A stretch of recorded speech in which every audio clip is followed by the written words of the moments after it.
At syempre guys, no, dahil magluluto nga sila or ah yes, igaw sila ng pagkain. So, meron din po silang ano guys. So, kailangan natin ng pamunas.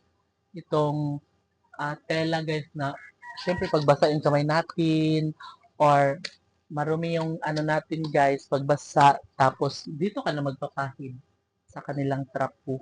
And yeah, maganda rin guys ang lagay ng kalang dishwasher. Ang tawag dito? Dishwasher, organizer dishwasher. Charot. Ayan guys, tingnan natin. Wow, ang daming laman guys. May mga plato, yahong, yung bowl ba, meron silang baso, meron silang tagayan, meron silang ang tawag niyan, tasa. Basta marami pa guys, may kutsilyo na rin. And very kuan siya safe kasi safe siya sa mga cockroaches kay naman siya takbo. Na siya takip. And yes guys, tingnan niyo naman yung bahay, no? Very cute and elegant. And of course guys, labas muna tayo kasi ano, para makita nyo rin, yes, pag isara lang guys, ganun lang siya. Para makita nyo rin ang likuran. Diba? Oh, diba? Sobrang napaka-unique. And ayun guys, yung ano, yung liquid, yung ginagawa ng bahay.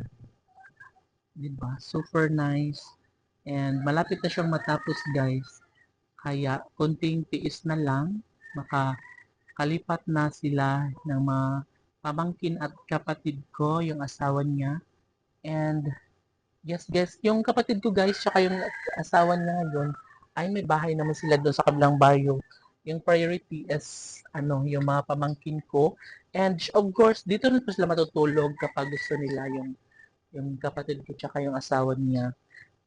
Pumunta sila dito every weekend, kaya meron silang mahihigaan na tutulugan, di ba? So pagdating sa CR, doon na lang sa amin. Malapit lang dito lang yung pwedeng dumaan dito sa likuran guys, yung pangalawang bahay sa amin na. And pag sa harap naman dito po ang daanan, di ba? Sobrang malapit lang and extension wire guys is malapit lang. Kayang-kaya namang makarating dito. Di ba? Sobrang lapit. And ayun guys, yung party ng binubungkal dito sa likuran. Di ba? So malapit na siyang matapos. Malapit tapos matagal-tagal pa siya pero feeling ko papaterhan na tong dito banda yung ilan ba yan? Dalawang linya ng bahay which